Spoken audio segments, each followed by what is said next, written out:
All right, what is up, guys? Welcome to the 63rd installment of the Unplugged Alpha podcast series. Tonight we're talking about why women love Jeffrey Dahmer and other whack job criminals out there.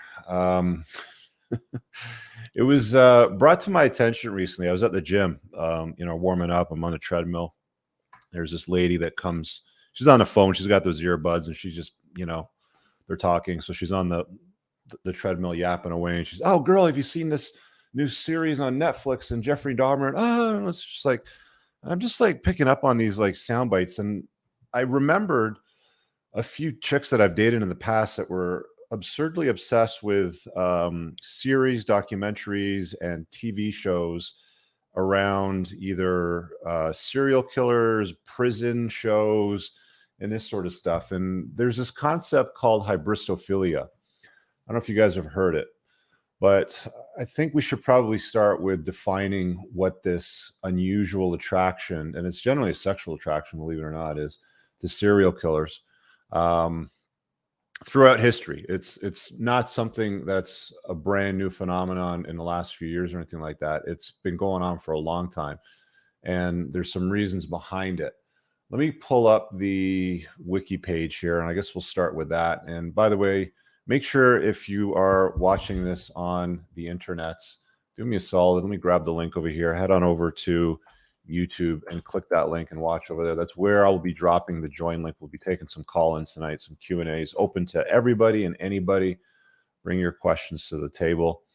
Once we've done this intro bit on women's addiction to criminals is the only way to put it. So let me share my screen here.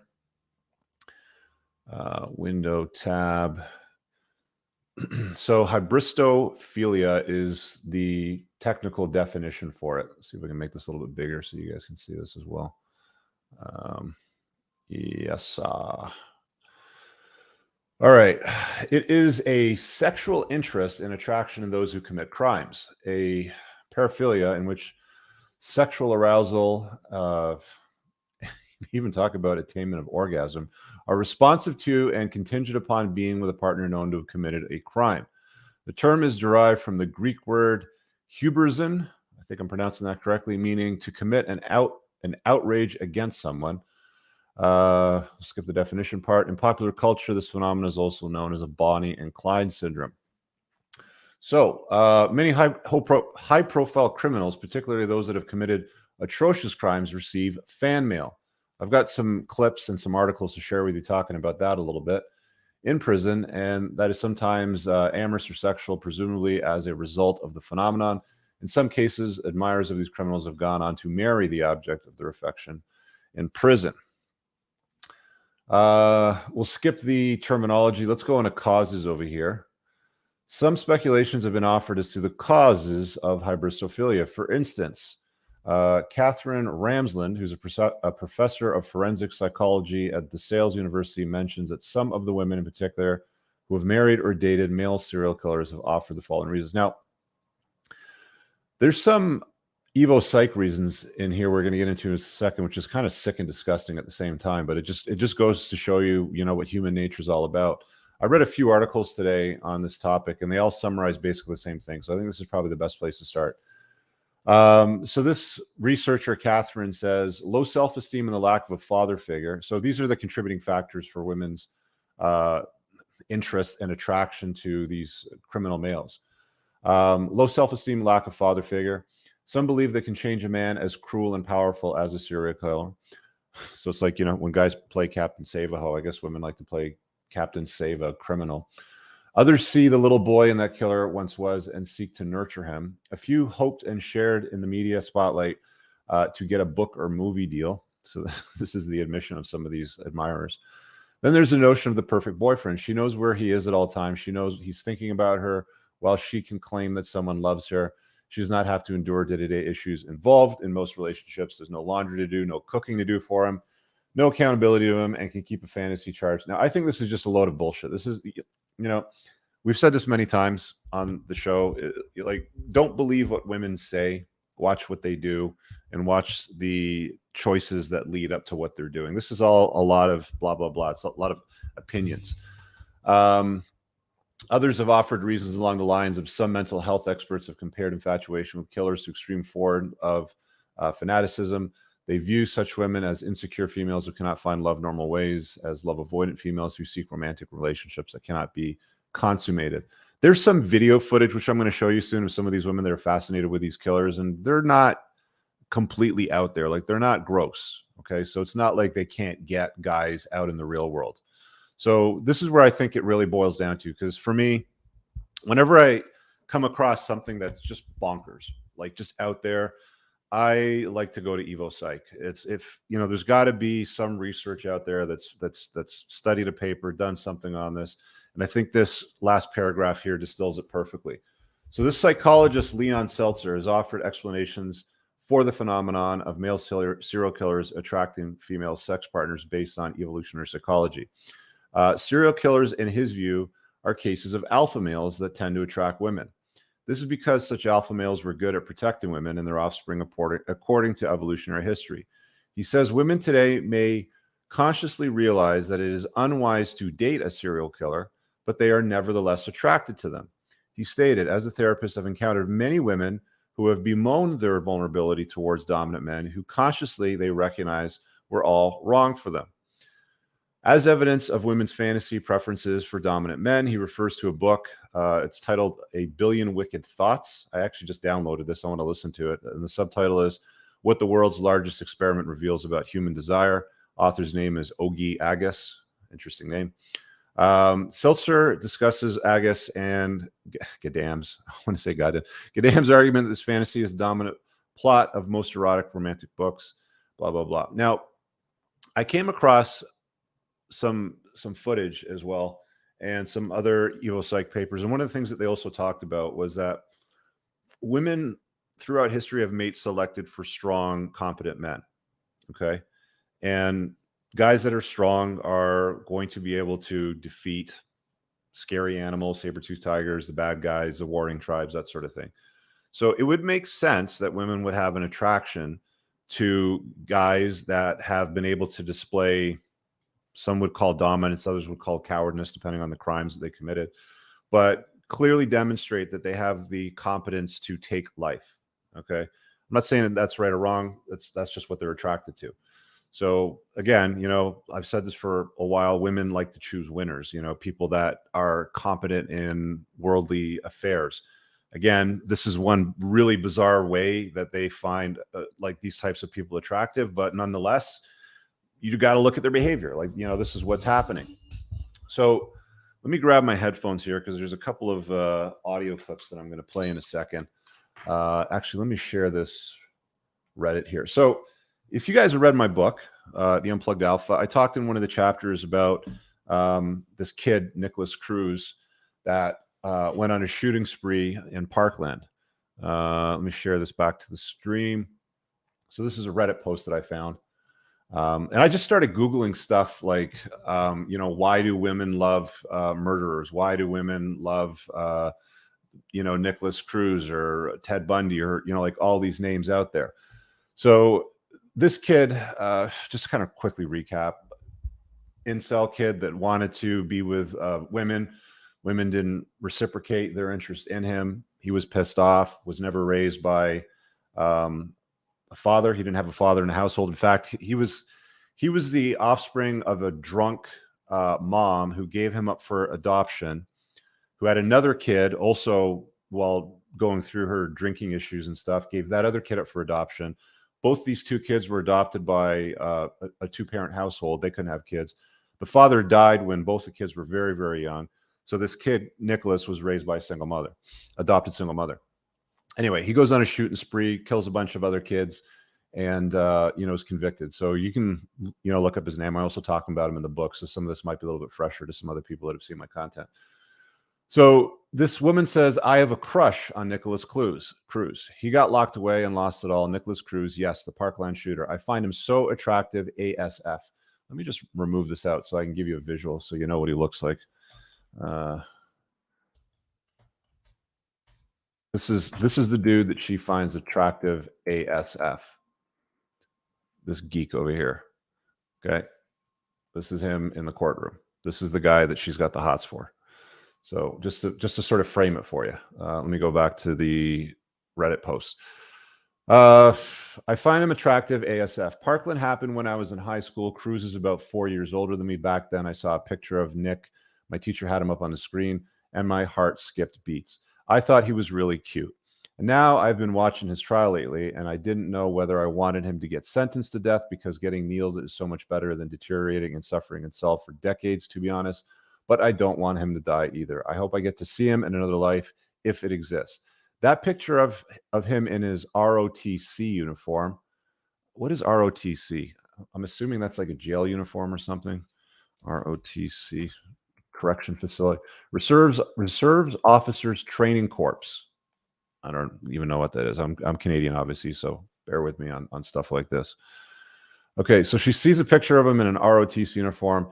Made me so wet, NGL. That stands for not gonna lie. I have dreams about him pretty much every night. I love his eyes, his smile, his awkwardness, just everything about him, but I know I can never be with him, at least not in this life. I know it's pretty effed up, I guess, but I don't care. I love him, and I always will. Is there something wrong with me? What's making me feel this way? If there's a God, why he made me so hot for shooters? This dude's like, urgent, get help, talk to a psychiatrist. She goes, I don't know. I already have a therapist I talked to about it, and she told me it's fine. Of course. Anyway, but I've seen this guy, but I've never seen a guy as hot as Cruz. Again, keep in mind, this is the same dude that I just showed you. Okay, the skinny geek that went on a shooting spree. I fantasize about being his prison girlfriend all the time. She understands it's hybristophilia or whatever it's called. She goes on to say over here, honestly, he probably would have shot me. I don't really care. I think that's what that stands for, IDRC. But I heard he did spare a few people that day. Plus, he had a bad life as well. I just wish I could have saved him. Oh, well. So there's that saved him part, right? Oh, well, I will say I kind of wish he got the death sentence because it's easier to go on. Well, whatever. Like, there's no guys out there that have a affinity. Like, guys have some weird kind of addictions and attractions. Like, I've talked to guys that have like foot fetishes, and I'm like, why? You know, that's weird, whatever. But I've never heard of a guy or groups of guys that fantasize or romanticize for female criminals the way that women fantasize and romanticize for male criminals. It just doesn't exist. It's a phenomenon that only exists with women directing their love and attention towards these guys. And again, you know, we've postulated some of the Evo psych reasons there for it. Here's a few other clips that I want to share with you guys. So I'm just going to throw these on so I can hear it with you. Let me just remove this from the screen. So this is murderer Chris Watts is getting love letters in prison from women. This is a quick minute and a half clip. Let me just pop this in here. Tab. Okay, share audio. So you guys should be able to hear this. And let's play this. His crimes were unspeakable, the murders of his pregnant wife and 2 little daughters. Yet 33-year-old Chris Watts is actually receiving love letters. Hang on. So he killed his wife and his 2 daughters, sentenced, and now they have examples here on the screen. I don't know if you guys can see these. Let me try to make it a little bit bigger. Now they have examples here on the screen of some of the letters that he's getting from his female admirers. In my heart, you're a great guy. Okay. Heart, you're a great guy, writes a woman named Candace. If you do write me back, I'd be the happiest girl alive, that's for sure. She signed off with hashtags Team Chris, Chris is innocent, love him, and so cute. Another woman named Tatiana wrote, I found myself thinking a lot about you, and sent a photo of herself in a bikini. Whoa, whoa, whoa. I don't know if you can see that. Here, let me go a bigger screen. This is the chick that's fantasizing for this guy that was convicted of killing his wife and his kids. This is her right here. She's attractive. Just putting it out there, right? Like, these are not gross women. A woman named Kim wrote, I'm hoping to brighten your days. Hannah wrote Chris Watts' name in flowery calligraphy and told him, I feel this connection to you. I feel a connection to you. Dude murdered his wife and his kids, and some random chick out in another part of the world seeing this, either in the media or on TV, feels a connection to him. Many of the letters, which were released by prosecutors, are signed with hearts and X's and O's for hugs and kisses. These women have created a fantasy lives for themselves, especially with their pretend relationship with these men behind bars. Psychologist Dr. Judy Ho, co-host of TV's Face the Truth, says even the worst killers have groupies who write, visit, and even propose marriage. It's oftentimes what we talk about when women seem to be attracted to bad boys. It's because they want to be the special person that can turn this life around and then be able to attribute that to Okay, so we've heard that about 3 times now, right? Like turn this guy's life around. their own self-esteem. Parkland school shooter Nicholas Cruz, Boston Marathon bomber Dzhokhar Tsarnaev, and wife killer Scott Peterson all received love letters from women. Now Chris Watts joins that notorious list. Okay, so this isn't just the whole Jeffrey Dahmer thing, right? Like this goes on a lot of different angles. Let's see, what should we talk about next? We've got a few more clips here. Okay, so let's do this one over here. There was this guy that put out this clip here, love letters to Jeffrey Dahmer. Okay, so this is a 13-minute, so I'm kind of have to skip through it because he does a lot of narration on it, but I want to show you the clips because it's relevant to the title of this particular video. Share screen, tab. Okay, so this is a YouTube channel called Bizarre Bazaar, and let's speed it up a little bit so we can rip through it a little bit faster. Let's get started here. Bizarre Bazaar. And in this episode, we're looking at the other side of the coin. So when I say serial killer, you instantly think sexy, irresistible, misunderstood. Witty, adventure. All right, here, I'm going to skip up to some of these letters. So he's got the letters here on the screen. So these are love letters sent to serial killer Jeffrey Dahmer.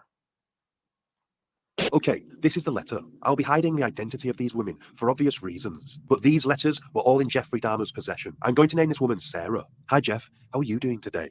By the way, if you don't know, Jeffrey Dahmer was a homosexual. Like, he wasn't even attracted to women. I'm doing all right. Got sick of working. I've just got to find a better paying job. Jeff, I want you to think about this. I walked into this bar around here and I was too drunk to remember the name of it. Well, anyway, I walked into this bar and everyone started to laugh at me. I said, after ordering a drink, "What's everybody laughing at?" You were right by me. You said, "Do you know what kind of bar this is?" I said, "No." You said it was a gay bar.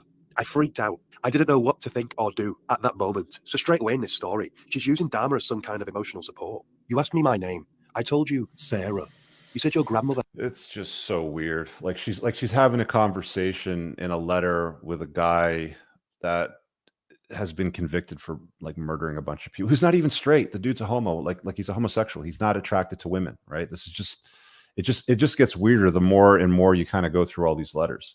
I had a cat named that. I was pretty drunk at the time. It was late. I told you I wouldn't name my dog that. You just laughed. The whole bar did. First of all, that's not even funny. Dahmer might laugh because he's nuts, but I'm pretty sure the rest of the bar wasn't hanging off her every word. It's just a weird situation. Yeah, she's just making up this entire story. Let's find another one here. So there's another letter right about here. Making it out like they had this connection from the get-go. So I just left. I'm glad nothing bad happened. I know I'm not dreaming this up. It really happened to me. The guy I was sitting by said his name was Jeff. Do you remember anything like that? Right, so she's just properly nuts. Yeah, she's nutter, that's for sure. Let's go to this part of this next letter. A relationship on some make-believe story. I know I've seen you around here. I bet it was you. Well, let me know, okay? Desperate.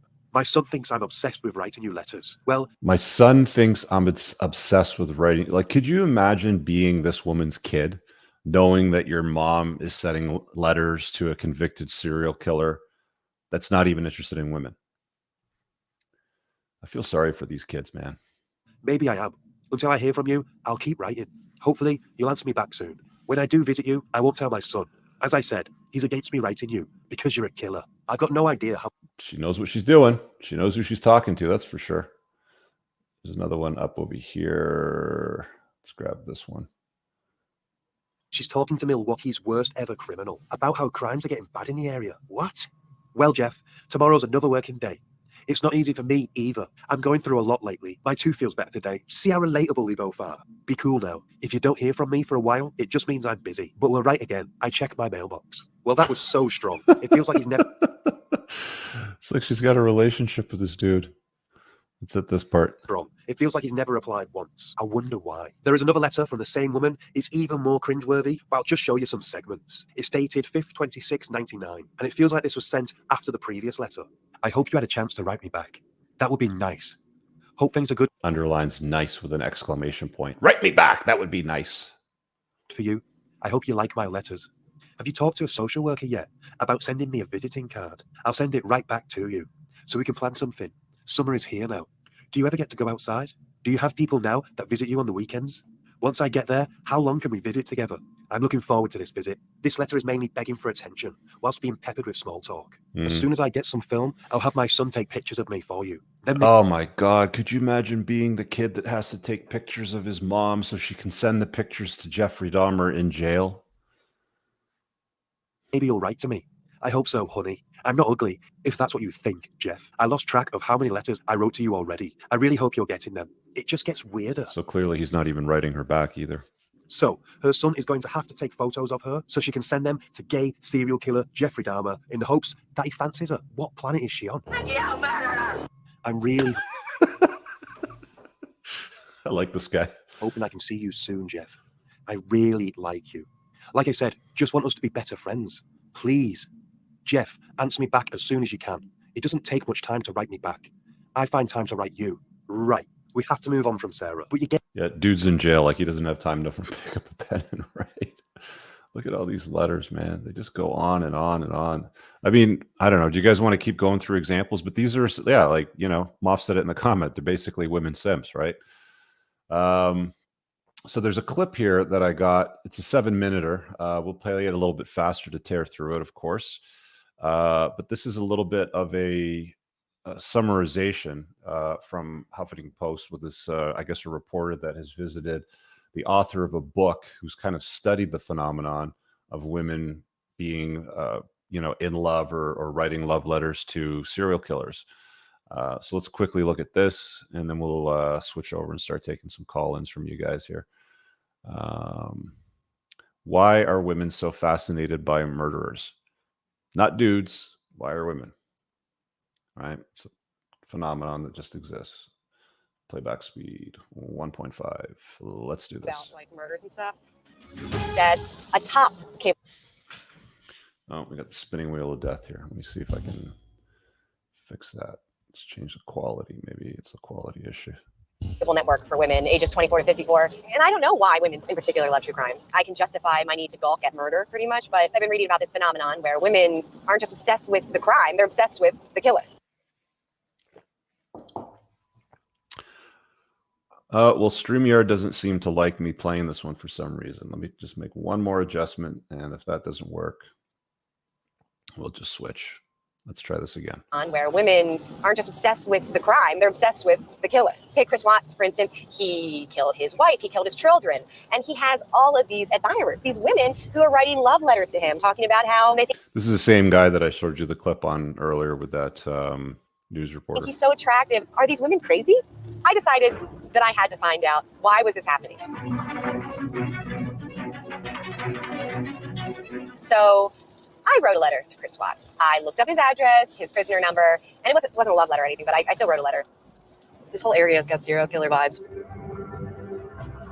I'm currently driving to upstate New York to meet Sheila Eisenberg. Sheila Eisenberg is the author of Women Who Love Men Who Kill. She interviewed a bunch of these women, and it's probably the best study there exists today. How do you find this place? All right, so let's skip up ahead to where she gets to the house. Having me here. My pleasure. I love true crime, but a lot of women like true crime. What's wrong with me? I don't think there's anything wrong with you. It's just your interest. Yeah. The question is, are more women than men interested in true crime? And the next question is why?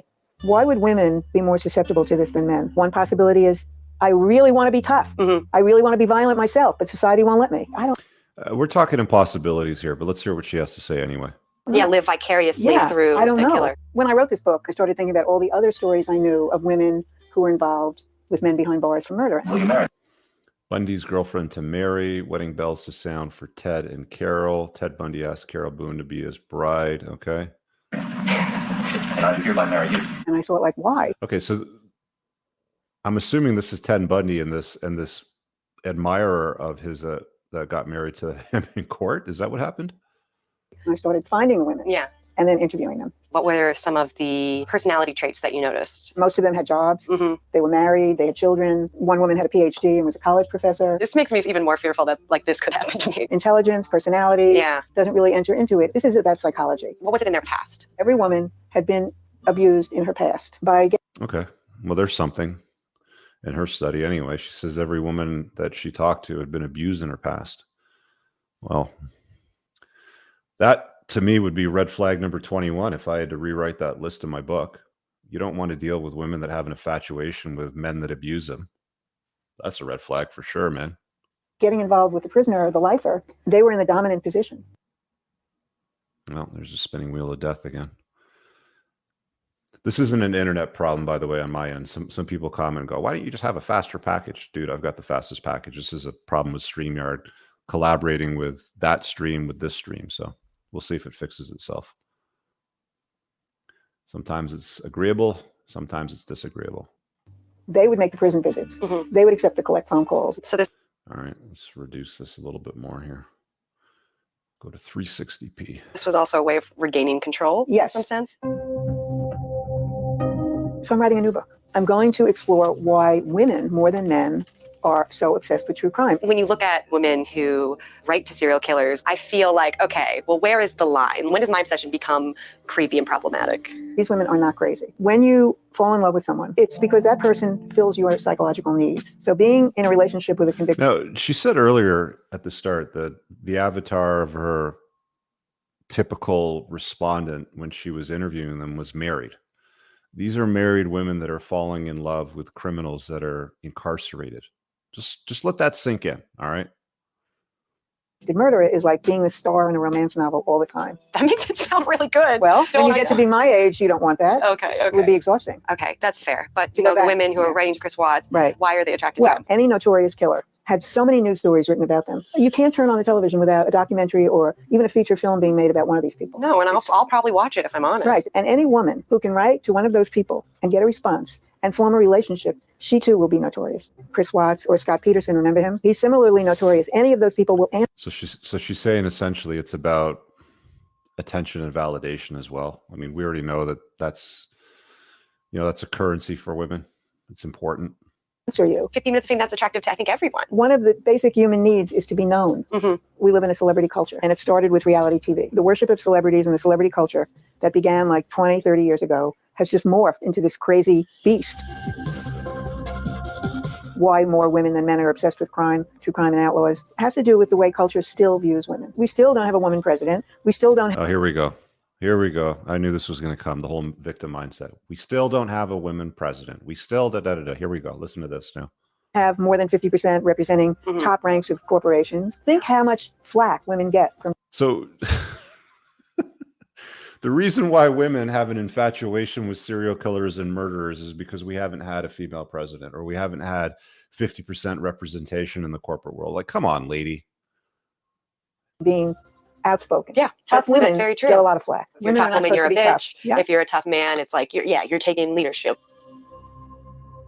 America is a country founded on, the Wild West. The cowboy, tall, lean, mean, with 2 6-shooters on his hip. This isn't a phenomenon unique to America either. I mean, like, I know that some people live in a bubble in their head, but this is something that happens throughout the Western world, right? Women in the UK are infatuated with serial killers and murderers. In fact, some of the letters that they were talking about in one of these articles that were going to Nicholas Cruz, he was talking to a woman in England about having kids with her. And he was talking about naming his sons after firearms, Remington, Kalashnikov. It's hilarious, right? Settling the frontier. That's true. That's our history. And then moving forward into... Anyway, that's spinning wheel of death. You know what? We're going to pull this out because she started to lose some credibility when she started whinging and whining with the victim mindset stuff. We don't have a female president. That's why all these women are infatuated with serial killers. Okay, well, sure. Then I came across this over here, which is apparently Tumblr is popular with the ladies. And if you type into Google search Tumblr women that love serial killers, there's all kinds of these threads inside the Tumblr community where women worship killers, inside Tumblr's serial killer fandom problems, serial killers, The Keller Technologies, is that another? That's another Tumblr thread. I don't use Tumblr, so F yeah, serial killers on Tumblr. The secret obsessions of true crime Tumblr bloggers. Serial killers on Tumblr. Yeah, so like you get the idea. Like this is a phenomenon that's unique, and it seems like there's a bunch of theories on it, but I mean, if you distill down the bullshit and take away the blah, blah, blah, the reason why this happens because we haven't had a female president, it seems like women are attracted to strong, powerful men that are able to do things, bad things, in fact. And it makes sense, you know, for thousands of years, for hundreds of thousands of years, human beings were nomadic hunter-gatherers. And women would want to be with competent men that were able to, you know, defeat killer animals, the saber-toothed tigers, and warring tribes. And if they came back with blood on their hands, I would imagine, and food, or you know, like as a winner, you know, like women don't care about your struggles. They hang out at the finish line. They pick, you know, they pick the winner, as I've been said or quoted many times, and often misquoted, you know, as it goes. But they're basically with the guy that was competent enough to do those bad things, right? So that's where my theory lies with it. It seems like there's a few other obsessions, but it's a clear obsession anyway. I haven't seen this Jeffrey Dahmer thing on Netflix. I try to avoid watching long series like junk shit like that, because it's like, who cares? But there you go. Let me grab the chats here. Let me see if there's anything here that I might have missed that might have been relevant. Here, I'll grab the link as well so you guys can hop in and join. Copy. And let's open this over here. Okay, so if you guys are watching this, you're going to have to head over to YouTube on the live stream. I'm going to post the join link to ask questions there. Got to click all these buttons to make one thing happen like this. There we go. All right, so join in and ask a question live. Boom. There's a StreamYard link. Make sure you have a good connection and ideally headphones. And I shall pin that to the top. So head over there. Yeah, and all the links for the stuff that I was talking about on this are in the description of this video. So you can just drop down and you can take a look at that and a few more things for yourself. See what the chat's got over here. Good evening, good evening. You guys are chatting it up. Women went nuts for the Boston Marathon bomber. Yeah, there was like every single serial killer that I came across, all the names, they all had groupies. Every single one of them. Greg says, I employ a decent amount of felons. They've told me girls send letters and photos all the time. The more news coverage and scandalous the case, the more mail the dude gets, even years later. So there you go. I mean, you want to have a lot of sex, you know, end up in prison, get your conjugal visits, you send them home, whatever. Let's see what else we got in here. Military branch during training. Okay, so this kid was in military training. It's pretty effing despicable, actually, imagining logging on to social media, seeing girls cream their pants for the dude who murdered and ate your son. Yeah, dude, like I've noticed the same thing. Most women today are obsessed with these documentaries and shows. You know, date them, played them, whatever, but based on what I'm seeing over here, it's you know, it's pretty common. You know, she was even talking about most of the women that were interviewed, the author anyway, again, they were all married. So you've got married women that are utterly obsessed with the notion that this dude is hot. And you saw what Nicholas Cruz looks like. I mean, some of these guys are better looking than others, but this Nicholas Cruz kid was an utter incomplete nerd, right? And like the irony of it all was he was an incel that wanted the attention of women, lost his mind, shot up the school, was convicted and tried, thrown in jail, and now he's getting the attention of women. Like, it's just bonkers, man. Like a lot of the stuff that you come across when you start diving down these different paths into rabbit holes of unplugging, it's like there's some disgusting shit that you come across. You know, it's pretty gross. Again, guys, the link to hop in is there, pinned in the top comment.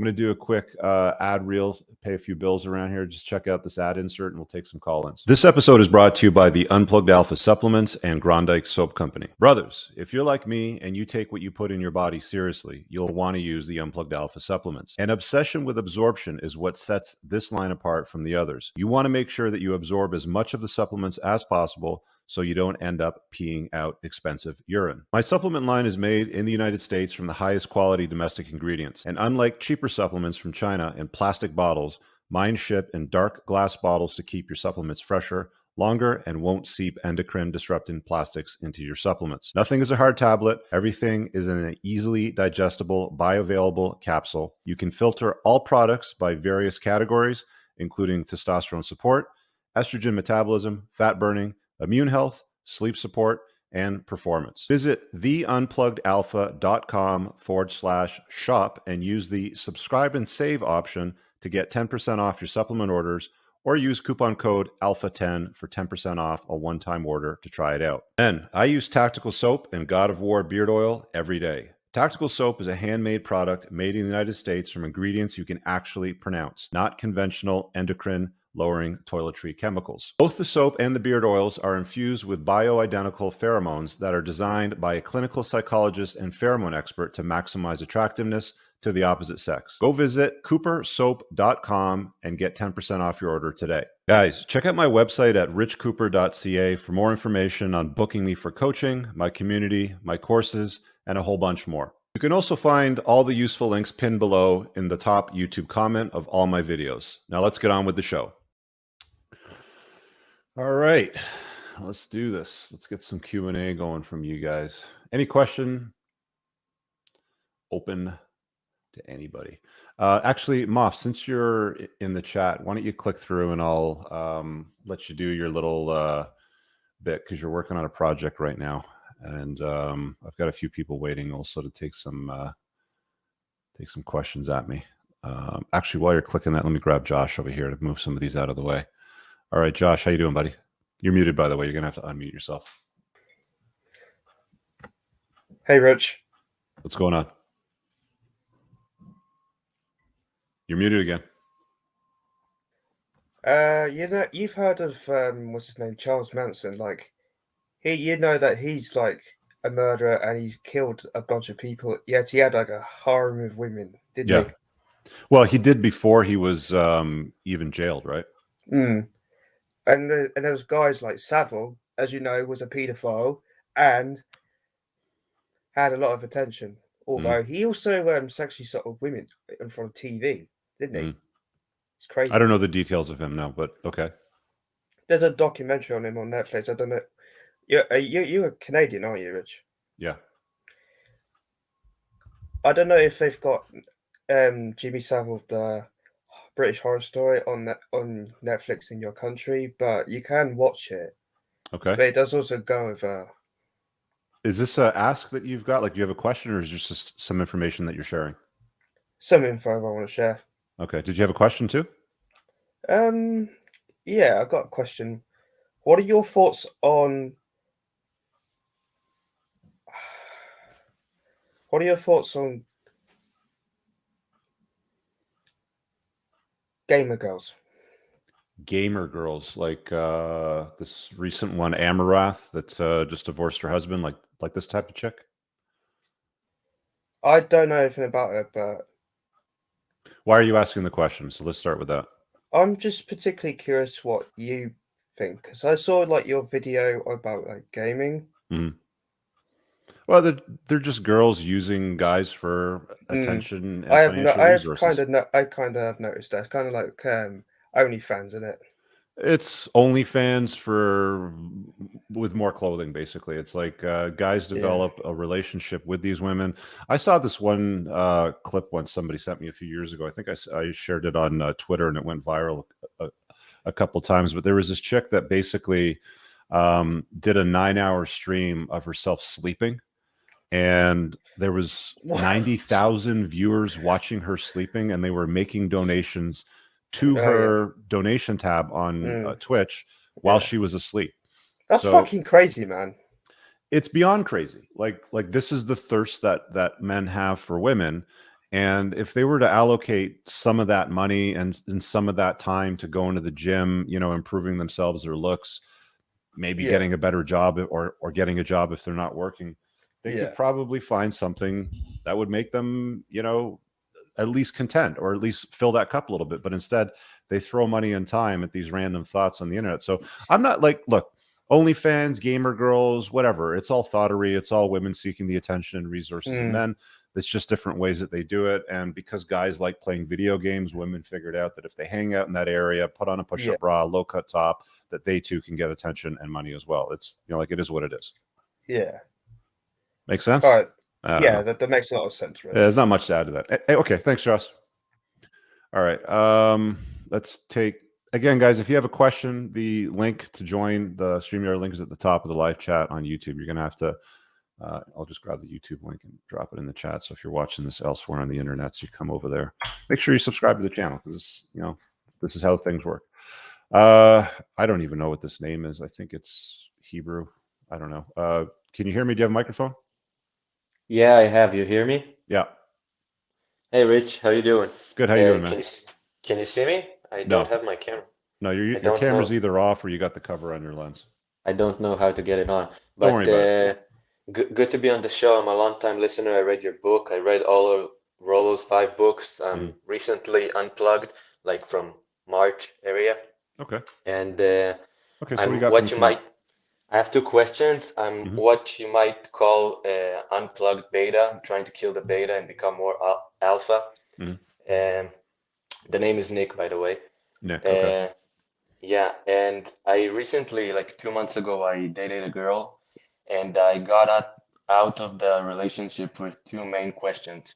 The first one is, how do I maintain frame in the relationship? Because I feel like I only get bits of answers and there's more to it. I know I made a lot of mistakes, but I still feel like there's stuff to be learned there. So that's the first question. So like the whole thing with frame in a relationship is it starts from the very beginning. She has to enter your frame. She has to be on board on your plan from the get-go. It's not something that you modify later on down the road. If you do it right, then you should be able to maintain frame throughout the entire relationship. For those that are watching that don't know what that is, in every relationship, one person enters the other person's frame. He either enters her frame or she enters his frame. What generally happens is early on, women enter his frame, but as they move forward and she has the talk and does the whole where do we stand sort of conversation, and he says fine, let's be boyfriend girlfriend, and they start dating and visiting family and they do holidays together and dinners and all that sort of stuff. He tends to go through betatization through 1,000 concessions, and then he starts to lose frame. So his frame is no longer the dominant frame in the relationship. So sorry, the thing is, I went in the relationship with a frame, with like relatively strong one, and then I got really confused when she started overtly addressing subjects like relationship equality and, you know, I should get to do this thing too, and like she starts overly talking about subjects that are complementary versus equality. And I just didn't know how to respond or react. You're going to get that though, dude. Like you're going to get most modern women today. Where do you live, by the way? Israel. Okay. So, I mean, this happens everywhere in the world. You're going to get most modern women today. Like I said, put men through betatization through 1,000 concessions. It starts with basic stuff like don't brush your teeth over there. You're going to get toothpaste on the carpet, or make sure you put your white socks in the white hamper and your dark socks in the dark hamper. But then they start pushing into other areas too, right? Like they'll start talking about political opinions. They'll start talking about equality. They'll start complaining about things like why women get paid less than men for doing the exact same job. And most guys will just start to let that slide, or they don't say anything. The thing that you got to remember about frame is it's a thing that you have to maintain, right? It's about your only job. And if you're able to deal with those things as they come up and they're small, like, you know, when it starts with don't brush your teeth over there, you're going to get toothpaste on the carpet.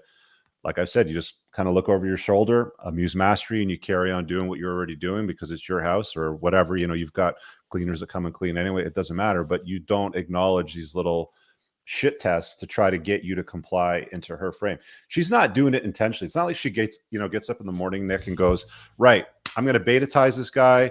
I'm going to make him my little bitch. I'm going to make sure that I shit test him, and I'm going to try to get him into my frame. They have no idea what they're doing. They just do it because they're women, right? And they need to competency test guys to make sure that you're the best that they can get. So as you start to get softer and you comply more with her, then you're going to enter into her frame more. You're going to start going to her events more. You're going to start agreeing to buy things and spend your financial resources on things that are on her agenda. You're going to start moving your stuff into a man cave and not have, your house as your castle. It's like, then you sequester to some dark corner of the house. And it's with each one of these little concessions that a little bit of your frame is given up and she takes it from you. Okay. So yeah, and I understand that it wasn't so much concessions as it was like discussions that I didn't know how to exit or not to enter when she talks about these subjects overtly. Yeah. So you just don't agree with her. I don't care. I don't agree with you. Or like, give me an example, so we can deal with it that way to make it more relevant to you. Like an example, okay, like let me think. Like when I told her about my none particular example comes to mind, but it was always she always said like, I should get to do that too. I what? Feel like I don't know, like stuff that I did or said, and she said, women need to have that right too, or that kind of stuff. And give me the example of what the right is that she's looking for that you have that she also wants. I don't remember. It was like specific moments in the relationship, but I got your overall point. Okay, well, let's use like this example then, because this is a common one that a few people have probably heard already. Well, if you get to go out with your friends, then I want to get to go out with my friends to the nightclubs and bars too. Okay. Well, men and women are different. We have different sexual strategies. We have different desires. Women are at risk, in certain areas of their lives that men aren't at risk at. Like one of the arguments that you could make is, okay, well, if you think that men and women are equal, the next time you hear a bang in the night, you get up out of bed and you go downstairs and you deal with it, and I'll stay here. Right. But they can't go and, like it's not an a la carte menu. Like I'm going to take this when it's convenient for me, but when I hear a bang in the night or the window is smashed, then Nick has to go deal with it because I'm the girl. Right. Yeah. So they can't have it on terms that they feel comfortable with that work for them. You have to put your foot down and say, no, it doesn't work that way. And you have to be okay with basically something like a soft next to correct the behavior, which is something ideally that you do before you guys start living together or start running into these problems. Or what's another way that you can deal with it? Just a lot of guys like to create drama, right? Like there's this theme of there's this notion that these women are manufacturing drama in a relationship because there's an absence of it. So they want to fight with you over something like, well, if you do that, then I want to be able to do that too, sort of thing. It's like, no, I don't date women that behave that way. Well, what do you mean? Yeah. I just told you exactly what I mean. I don't date women that behave that way. Right. And then you just leave the ball in their court. And if they carry on trying to behave that way, or they want to continue to act that way, then you have to introduce consequences. And that might be breaking up with her. It might be a soft next. There might be any number of ways that you got to handle it. But I've said this many times, guys, like dealing with women on a long-term basis is going to be harder than just spinning plates and just dating, because when they misbehave, you can put your foot down. You've got other options. You can go off doing your own thing. You can hang out with your bros. She doesn't live in your house. She's not your girlfriend. You can do whatever you want. Women will stress test the relationship when you're in an LTR frequently. I mean, they're called shit tests, and they're going to do it. And it's going to be work for you to maintain them and have them come back into your frame in that relationship, right? It's just a part of life, right? Like, look, I'm in an LTR. My girl shit tests me from time to time. I have to play these games too. Like, hey, welcome to the world. Yeah, okay. I had a second question, Rich. This one's a quick one. Yeah. As I said, because I was unplugged and I saw all the mistakes I did live, but didn't know how to handle most of them, she eventually probably smelled the beta, and that's why she broke up with me. The thing is, in that moment, I asked why, and she said, I prefer to keep the reason to myself. I don't feel like I owe it to you. And it's the second time a girl breaks up with me without telling me why. And I wanted to ask your opinion about getting the reason out of her. Is she even going to tell me something useful, like from the female experience? No, she's probably going to lie to you anyway. Like when a guy breaks up with a girl and then they ask why, they often get that sort of response. Well, I don't owe it to you, or it's none of your business, or I don't want to talk to you. The funny thing is that when a guy breaks up with a girl, she wants endless meetings, text messages, emails, coffees to sort of reconcile all the fucked up shit that's going on in her head. And most guys give it to them, right? So that's one of the big differences, between men and women. All that you got to know is that her genuine desire that she's had from you has been removed, and it's generally going to be removed. She doesn't see you as boyfriend material, husband material, whatever, dating type of material. Circumstances have changed, and it's generally because you've let your frame go, and you've handed her the keys to the relationship. Men lead, women follow. As soon as men start giving women the keys to the relationship, they start sitting in the passenger seat of the car and they let her drive, sort of thing. Like all of these minutiae, like all of these tiny little areas where guys make these small concessions add up over time. And then she eventually will develop some sort of mindset like, fuck him, I don't owe him an answer, we're done. And then she's just going to go and repeat the same cycle with another guy over again and beta tie some other dude, and she's probably going to end up in the same spot. So there's little things that you can do along the way. Like one of the things that I just mentioned is when you drive anywhere, you make sure you drive the car. Even if it's her car, she sits in the passenger seat.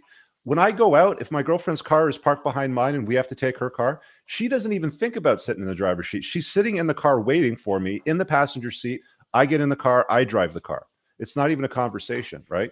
So these are things that you establish early on in the relationship. You don't it's very, very hard to get the frame back later on in the relationship when you've been dating for a while and you start to hand her the keys to things, right? Like you have to deal with it early on and you have to maintain it.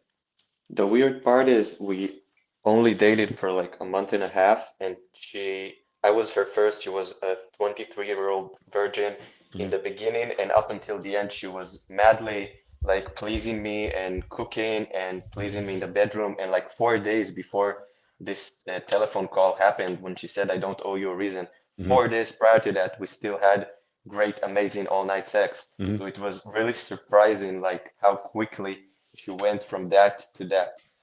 Usually women that go from hot to cold very, very quickly, they have abandonment issue. Here it's the first, I think it's the first red flag in my book on 20 red flags. Let me just kind of recap it because I haven't gone through this. She has all green flags. Like I didn't find a single red one. Well, I can tell you right now, if she's going from hot to cold very, very quickly, it's in the first red flag. Daddy issues.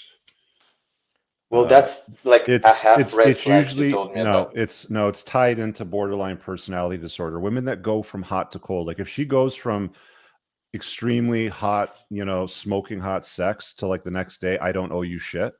That's a bad sign. That's generally tied into BPD. It was like the only half red flag I found. She told me that when she was very little, her father abused her sister, and her mother, and then the mother and the father got divorced. And during the 15 years since then, they repaired the relationship, and now she has a great relationship with her father. I even met her father. So it was like a very tiny half red flag that I. You said that she didn't see her father for 15 years? No, I said in the 15 years after her father and mother got divorced, they since repaired the relationship. Okay, but she grew up without a father. She grew up with her mother, yeah. Her father came around a lot, but... Yeah, did you read my book, dude? I think you said that you read it. I read it, yeah. 20 red flags. The first one is daddy issues. One of the things that's tied into daddy issues is abandonment, not having a father in her life growing up. For 15 years, she didn't have a father growing up. She goes from hot to cold. That's one of the telltale signs of borderline personality disorder.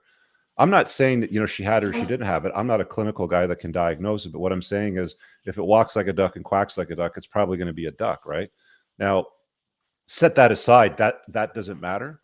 Probably the real reason why things went sideways is, again, because like you viewed the relationship and the way things went is because you gave her the keys to the relationship. You entered her frame. But that was only a month and a half. That's a very short type of relationship. Like that's really dating. That's not a relationship, generally speaking. Yeah, I just fell into a relationship status. She went very strategically about this. Like 4 days in, while we're between rounds of sex, she's like caressing my dick and ask, "Can I tell people I have a boyfriend now?" And I made the mistake of telling yes. I just fell into it, and that was a big frame. Let go probably on the get go. How long were you dating before she said, "Can I tell people that I have a boyfriend now"? It was 4 days, and we were in bed when 4 days. Yeah. You should probably read my book and spend some more time. Yeah, you're right. Like you're describing the characteristics and traits of a unplugged beta male. A lot of guys that are new to what I'm talking about, unplugging from the matrix and getting these concepts squared away in their head, it's not going to come through one pass in the book. It's not going to come from watching, like a few podcasts. It's going to come from some years of work, right? Like Yeah, I even, know. like, I still like I even know me, I still dude. haven't created the abundance mindset. I still Got haven't it. Look, created all the options. like to sort of help you understand what's involved here. Even me, I wrote the book. I am the unplugged alpha. Like I'm that guy. I still have to use, like I still have to pause from time to time and think to myself, okay, if I'm going to respond this way, that's going to look like shit. So I need to do it this way, sort of thing. Or if there's a conversation or there's some sort of disagreement, it doesn't happen that often. But when it does, I have to sort of course correct, because what we're all going to do is we're all going to revert back to our plugged in condition. And we're all going to want to plug back into the matrix, do what we've been told to do our entire lives, comply, happy wife, happy life, just be a nice guy, nod our heads when they start talking bullshit about how that's not fair. And if men can do it, then women should too, because that's what we've been told to do. Right. So you have to constantly remind yourself. And one of the best ways, guys, I'll tell you this right now, one of the best ways that you can get good at this is do it while you're dating, do it while you're spinning plates, do it while you're dealing with more women, because you're more often than not just dealing with text messaging back and forth. Make sure as you're looking at the text thread that she is in your frame. She's not telling you where you're going to go on the date. You're telling her where we're going to go on the date and at what time. And if you like her in that black dress that you saw in that one picture, you tell her to wear the black dress, because that's what a dominant leader does. And that's truthfully what women want. Like they want to enter your frame. So it's a good practice to start to get used to. See what I'm saying? It's really hard to kill the beta, but I want to thank you and really Rollo too so much, because I used so much of the stuff in your books. And Good. I also did a lot of things right in that relationship with like dread game and competition anxiety. And How old are you? 23. Oh, you got a long way to go. Don't worry about chicks too much. Chase excellence. Yeah, I know. Thanks, all right, Rich. buddy. Thank you for all you're doing. Thanks, Nick. Take care, buddy. And again, guys, if you've read the book, please do me a solid. Go to Amazon, leave a review, let other guys know what kind of value you got out of the content. It just helps out with ratings and stuff like that. Holy smokes, we got a lot of guys here. Okay, let's start to tear through these. We got Eric in the house. What do you got for me, buddy? Hey, Rich, how's it going? I like the shirt you're wearing tonight. I got another kind of kill the beta question. Okay. I divorced. I've got young kids, and I ended up in a long-term relationship with a girl that lives an hour and a half away. She is a single mom. She's a single mom, and we see each other sometimes. I see her son. Sometimes she visits my kids, and sometimes we get them all together. But been dating for about 2 years for now, and I'm just wondering kind of how to kill the beta. I've had these like urges that I want to progress the relationship forward into something more. And with the distance, I just don't think that's going to happen. So I mean, you're probably locked in your school zone with your kids, and she's going to be locked in her school zone with her kids anyway, right? Yep. No, there's no way that it's gonna work. And our kids are young, so it's not. How old are you? I'm 38. How old is she? 37. Do you want to have more kids? Probably not. Okay. So what is the point in you two living together? There is none. No, it's not. And I know if I logically think about it, I'm like, oh, this is great. We have fun. We do fun things. It's a great relationship. Question is how, I get every once in a while, I'll get into these kind of trains where I'm like, well, this relationship's not progressing. And I'm like, where does it need to progress to? I mean, is there really? Yeah, that's just, again, that's plugging in. That's just plugging back into the matrix and, believing all the societal lies and narratives. Like, okay, well, you start dating and then you like each other. And then when it comes to single, parents that have kids, then they start thinking, okay, well, then the next step is let's introduce you to my kids and then we'll go out with your kids sort of thing. And then maybe we'll take a vacation together and see how they get along. And then you start thinking, okay, should we maybe get a place together, maybe halfway between where we live right now. And you start cooking up all this bullshit. Ask me how I know. I dated a single mom, right? So what's wrong with the scenario that you're in? Absolutely nothing. It's actually a pretty good scenario to be in because you don't have to combine your lives. I mean, you've got a pretty good reason to maintain your household. She stays at hers. You date, you have your fun. You don't want to have any more kids anyway. So what's the point in moving in together? Like, do you want to raise some other dude's kids? She's not going to want to raise, some other woman's kids. She's going to want authority over them, but she's not going to want any kind of responsibility to them. Did you read my book? I talk about those details about dating a single mom. Yeah. I was dating her before I read your book. Yeah. But how did that hit you, by the way? Like when you went through that chapter about, the truth about dating single moms? Yeah, it was just, you hit even what you're talking about right now, just hits the nail right on the head. I mean, it's exactly on point. Eric, I had a conversation with my lawyer a couple of years ago. We had lunch and, we're shooting the shit. And like in Toronto, we've got the East End and the West End, and he lives in one of the ends. And, he was saying that his girlfriend lives in the other end. And I said to him, so what do you think life's going to look like for you going forward? And I've just resigned myself to the fact that I'm going to be a lifelong bachelor. He goes, I've seen enough and I've done enough. He goes, I'm not having any more kids. I'm too old for that. I don't see any benefit whatsoever. There's no upside to me blending my life with another woman's life, even if she's better off than I am, which is generally not going to happen because women tend to date across and up on the socioeconomic scale. So generally she's getting the better guy and he's generally dating down, and she is often taken care of by the ex-husband. Money and resources and child support flows to sort of equalize things. But he just looked at it like, I think I'm just going to be a lifelong bachelor. Like there's no benefit to me whatsoever to blending my life with some other woman and complicating things and intertwining them. Because if you have to untie that knot for whatever reason, it's just easier to say, see ya, I'm out, peace, bye, Felicia. Yeah. No, I guess the challenge is I grew up in a household. My parents are very much in love still. And, they're in their mid 70s and enjoying life together. And, I that's my model for a marriage. And, I'm just in a different place right now. And yeah. Like, look, man, like how long ago did you get divorced? 3 years ago. How old are your kids? 8 and 7. Yeah. Focus on your kids, man, because like you've got maybe till they're 12-ish, before they start not being that interested in you. Right now they're like, that's a great age that they're your best buds. You can do stuff with them on a regular basis. Don't put a lot of focus on women or dating or anything to do with your kids. Like invest your time and resources in what matters. And that's in your own lineage, not some other dude's lineage. Take care of that. Like see how everything sits with you over that time. And if you want to change anything in the future, at least do it from an informed position where it's like, you really know what this chick's made of, sort of thing. How long you been dating her? Like 2 years. She have any red flags from my red flag chapter? Besides single mom, not really. Okay. Well, I mean, I talked about the one condition in the single mom chapter where I said it might make sense. Is that something that would apply to you? I mean, she has a younger son, so it does, and I have a daughter, so it somewhat applies. Yeah, but that's a risk factor, though. That's what I'm saying. It's a risk factor. Yeah.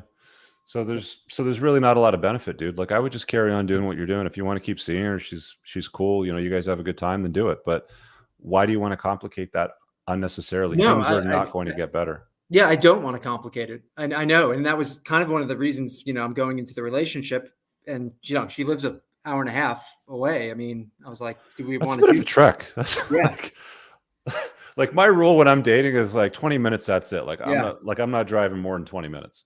Yeah, it's interesting. There's there's desire on both sides. If you you have to make that drive round trip. It's 90 minutes each way. Yeah. Okay.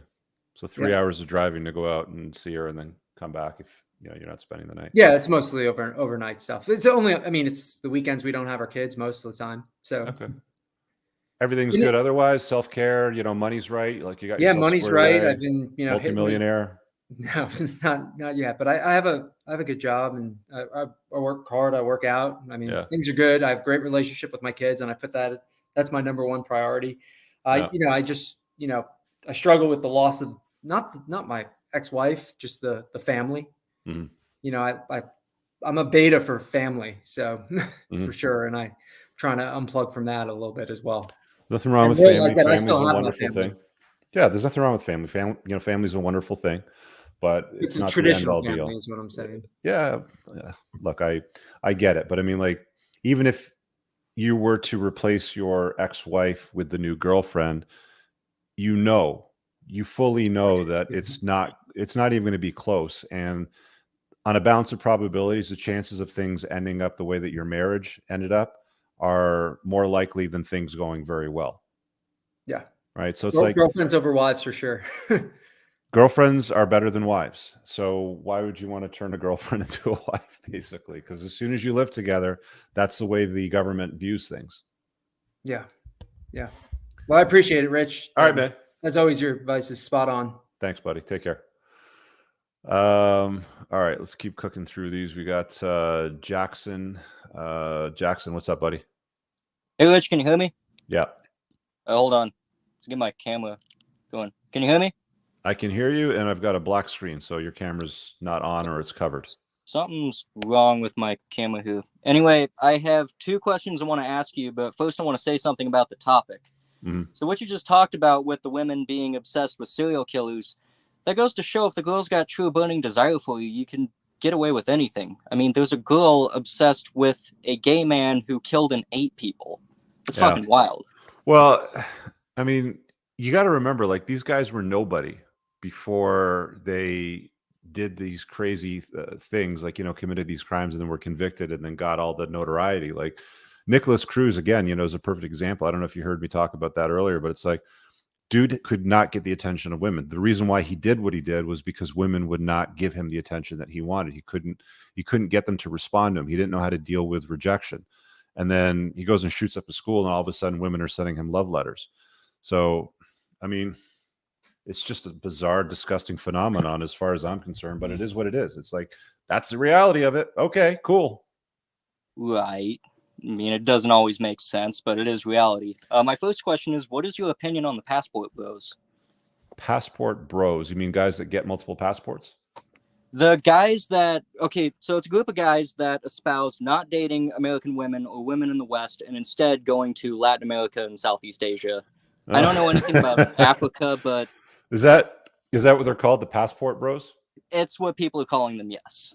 Okay, so I have an upcoming Unplugged Alpha episode that'll be on that topic. So I'm not going to give it all away, but it's a really stupid strategy. It's like, look, man, if you can't get women where you're at, then you're not going to do any better going to a third world country, getting women where they're at, and then bringing them back. The grass is not greener on the other side of the fence. The grass is greener where you water and fertilize it and cut it. So get your shit right where you stand before you pick up and go somewhere else and think that you're going to do better over there. So long story short, that's the answer, but wait for the next podcast episode where I deal with the passport bros, I guess. I will definitely look forward to watching that. One important thing, though, is some of these guys have no problem getting women. One guy in particular, I think his name's Austin Holloman. He's pretty interesting. Hollerman? Holloman. I think that's his name. I don't know how to pronounce his last name. He's in Dallas, Texas. Has no problem getting women, but he stated he's sick of the entitlement and all the bullshit, and he's had better experiences going to Brazil and Colombia than the United States. Okay. Yeah, so that's kind of a similar story to what my boy Jaron does. Like, he lives in Latin America, but he's American. It's just because he's fed up with, like, he gets women. It doesn't matter where he lives, right? So that's a different story. But most of your passport bro guys are guys that can't get women where they are at, and then they go overseas to try to solve that problem to, create a solution to their sexual frustrations. But if you're talking about guys like this Austin Holloman, like I'm looking at him, you're maybe even talking about guys like my boy Jaron. These guys can get women wherever they're at. It's just that they prefer more agreeable, feminine, beautiful women versus what they're getting in the US or other Western countries. So that's a totally different story. Right. That makes sense. My second question is about entrepreneurship. So when you started your business, it was a debt relief business, right? Mm-hmm. Okay. So did you have any sort of self-doubt, or were you nervous to start it? And if you did, how'd you overcome that? Shit, now you're going to take me back to 2002. 20 years ago. So did I have, of course I was anxious about it. I mean, shit, like They say that a salary is a drug they give you to get you to forget about your dreams. And I had been given that drug for a good 10 years, right? Like I worked in the corporate world for a long time. I was paid well. I performed well.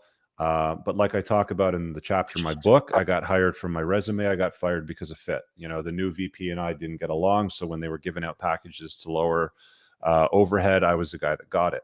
So yeah, I mean, I wasn't comfortable with the idea. I had anxiety over it probably. But I just plugged through. It's just like, you know, how bad do you want it? You know, it was a question that I pretty much ask myself every day. It's like, if I want this bad enough, then I'll find a solution. I'll make it fucking happen. I'm not going to make excuses happen. I'm not going to go back to the corporate world was basically the story or the narrative that I told myself. I'm not going to go back to those losers and keep doing what they want and be their bitch. Right.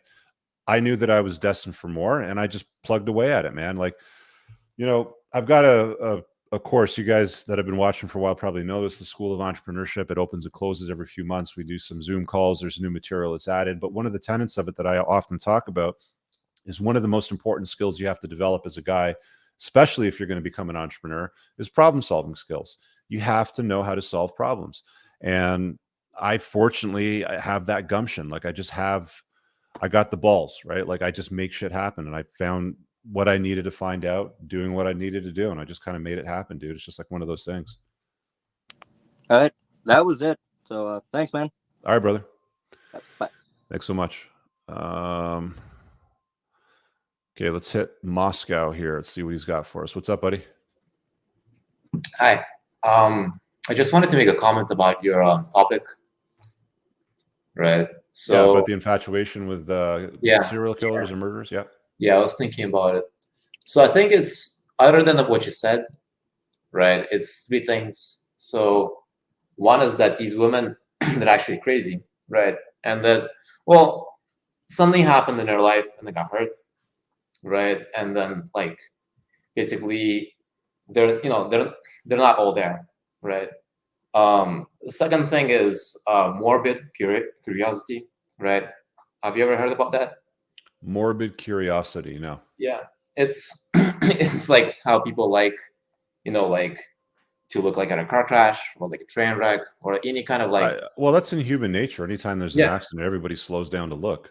Exactly, right. Well, not only that, they look at it in the news, right? Like it just attracts attention, right? Mm-hmm. So like like people's like how all these shows about like serial killers, right? It's just because it gets views, right? Just because of morbid curiosity, right? Okay. And the third is there a question in this? No, it's just comment, right? Because okay, so it's an observation. Okay, so you have a third thing. Go ahead. Yeah, I have a third thing, right? And the third thing, I think it's actually part of the decline of the West, right? You had like some shows about it in the past.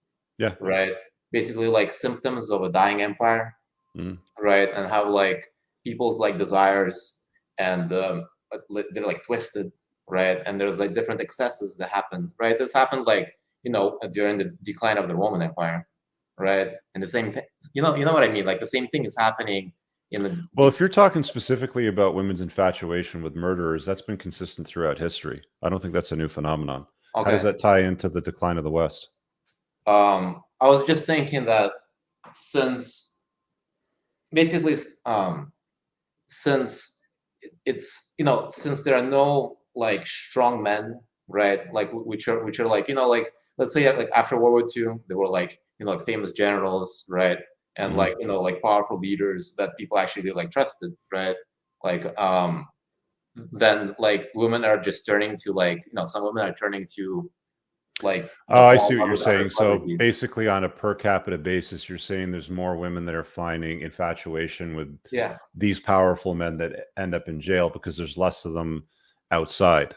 Yeah, exactly. Right. Like less celebrities that that's an interesting theory. Right. I mean, it would be hard to get data to support that, but I see what you're saying. Yeah, I mean, there's no doubt that women like strong, virtuous men. It's just weird. Like back to the Nicholas Cruz thing. Like the guy's an absolute dork. He looks like a nerd. Couldn't get girls before. Goes on a shooting spree, and now girls are messaging him. Right, emailing him or trying to contact him. He's talking about having children with one of them and naming the children Kalishnikov and Remington and stuff like that. it's just a bizarre and disgusting thing that just happens it to is. exist. Does it exist more now because there's more weaker men? I don't know. Maybe, think so. maybe not. Right. I think like basically like when there was like bad times, right? That like women just don't have the, you know, like all this like would be happening around them, right? If there's like a war going on, you know what I mean? Yeah, well, we So- live in different times today. I mean, Exactly. you know, Well, women need we're- men we're- like fish needs a bicycle, but still they'll go and chase these losers in jail and want to be with them. So Exactly, it is but what it like the is. thing is that we're in the fourth turning, right? And we're approaching, right, like the end of the fourth turning, which usually like ends like in like you know some kind of like climax, right? Well, we'll see how it unfolds, man. Yeah. Well, all right, I'm gonna get to those callers. Thanks, Moscow. Appreciate it. Thank you. Let's hit Marco and see what he's got for us. What do you got for us, buddy? Hey, Rich. Thanks for taking my call. Yeah. I have a question about the multi-generational feasibility of red pill. Okay. So, you know, over the last 10, 20,000 years, let's say, marriage has been the go-to standard of how we procreate and how we foster the next generation and try to leave the world in a better place than what we found it. At least that's my theory of the world. So I'm just wondering if you've ever given any thought to how red pill fits into that. Well, look, I mean, all that the red pill is just the uncomfortable truth. That's all it is, right? So it's not like some special pill that you take. Everybody's got their new fucking pills: purple, blue, black, green. I don't know. Like we've got a new pill that's invented every week, white, for whatever their ego investments are. Okay. As far as I'm concerned, there's what we've been told, which is a load of bullshit, which is plugged into the matrix. And then there's unplugging from those lies, which is what I talk about, which is why the title of my book is The Unplugged Alpha. Same thing with the title of the podcast. So there's no multi-generational thing. I mean, I'm sure 1,000 years ago, if you sat around a campfire with a bunch of people that were out doing what they did back then in the hunter-gatherer years, there was probably conversations about that guy is full of shit and I don't believe him and this doesn't serve us, right? It's probably been around for a long time. I think it's in human nature to deceive. I think that people are gullible, that for the vast majority of humans on the earth, they're basically sheeple. Like, look what happened with the pandemic, right? Now we've got Pfizer executives admitting that it was never designed to prevent transmission. And what they told us for 3 years is get vaccinated to, you know, protect your neighbor. They've been bullshitting us for years, right? This is not a new phenomenon or something that needs to be preserved in a multi-generational facet. I think for years and decades and hundreds and thousands of years into the future, people will be sitting around on spaceships going, that guy's full of shit. He's lying to us and he's misleading us. And it doesn't, you know, it doesn't align with me first, you know, sort of thing. So you see what I'm saying? Yeah. I see what you're saying. I mean, is your theory then that marriage was never good? Like before no-fault divorce, before the sexual revolution, was marriage not the best way to organize a society? Marriage has never been about what people today think marriage is about. Like, what do you think marriage is about? Well, okay. Today in 2022? No, like, just like generally speaking, like what is your view of marriage? Like, what do you think that it should be about or is about? I mean, the baseline definition of marriage is, well, I mean, the original term is like a sacrament between two individuals and God for the purposes of recreation. Okay. So there's a book, the author's name is Stephanie Kuntz. The title is A History of Marriage. I encourage you to read it. Sure. She took court records, personal diaries, everything that she could find throughout history. And the whole point of marriage throughout history has always been the acquisition of in-laws. It hasn't been about love. It hasn't been about godly stuff or anything like that. It was conceived because back when they cooked up the idea to combine families, it was because we took care of our own shit. We didn't have law enforcement. We didn't have a fire department. We didn't have medical facilities. Your family had medical professionals, had enforcers, had people that were, well-versed on agriculture and raising livestock and stuff like that. So you would blend those families and you would acquire the resources, not of your own family, but also of their family as well. And you would blend those sort of things. So that's what marriage was about and what it was always about. It's just this new modern version of it is this hokey pokey Disney bullshit where you stand, in front of a bunch of people and you dress nicely and you take vows to love and hold and protect and serve in sickness and health and love and poor and all that kind of bullshit. And that's not how humans operate, because as soon as a guy stops chasing excellence, is no longer competent, and she no longer sees him as his best option, doesn't matter how religious she is, doesn't matter how conservative her family are, doesn't matter how much her parents love each other, doesn't matter how many of her siblings are married with big families, she will still leave that guy if there's a better option, if she thinks that it's good for her, regardless of what vows that she took. So marriage has very, very little to do what people think that it has to do with, but more so to do with an old world agreement that doesn't really exist anymore. Like, you don't need the acquisition of in-laws today, right? If you have a fire, you pick up the phone, you call 911. If somebody breaks in your house and there's a bang or there's a burglary, you call 911, right? If you're sick, you go to the hospital. No, I agree. If you tell young kids to flip a coin and if tails, lose half your stuff, then, obviously it's a dumb bet. 50% of the time, yeah. And, like the other 50% of the guys that don't get divorced, something like only 13% of them are like legitimately still in love, and maybe 3% are in a state of bliss, right? Like I put all the data in my book, right? I collected all that for a reason and put it in there. So it's like, look, I'm guessing you're like a pro-marriage guy? Well, I mean, no, I'm just trying to argue the devil's advocate point. My question is meant to be a little more broader than just marriage. And like my argument for marriage is, there were probably a million tribes around fires debating on what the best system was. And marriage seems to be the one that floated to the top for the longest period of time that we know about. Yeah, I don't know when, the idea of marriage got intertwined with, the ideas of religion and like how all that became. But what I do know is that for hundreds of thousands of years, we operated as nomadic hunter-gatherers. There was no marriages. There was no, oh, he cheated on me, so I'm going to leave him bullshit. Like, guys would just go and bang whoever they wanted. They'd come home and the woman would stay with him, right? Like, she didn't leave him for that, right? As long as he provided, that was fine. He just exercised his options. But, we live in a world today, like, if I were to stretch my arms out, if you were to do the same thing and you pluck the hair out of your head or a hair out of your beard, that little hair that you would hold at the end of that entire timeline is how we live it as modern humans today in the last 10,000 years. The rest of that timeline, that entire distance from one hand to the other hand, is how we lived as nomadic hunter-gatherers. So we're not really designed to operate in the world that we live in today. I can't remember the author's name, but there's a book. Here, I'll dig it up for you because I think it's a worthwhile listen. Let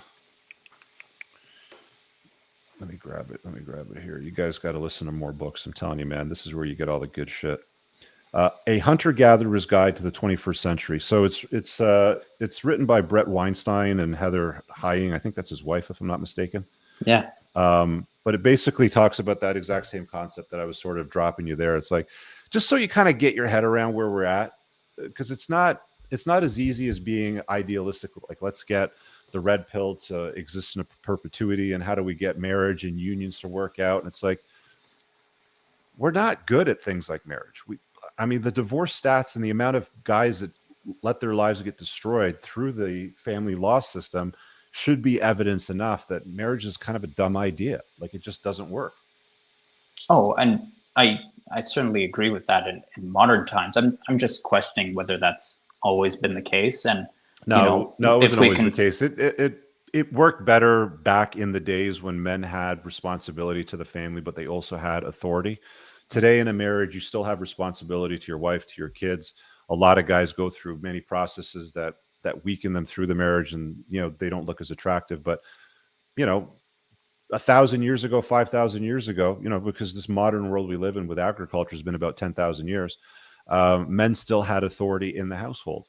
And that meant that whatever was in his house, he had the authority over. Like, nobody could knock on his door and say, no, you can't do that, or that's against our law here. It was like, that was his house, and his house was his castle, and everything within was his vassal. And that's just the way that things were.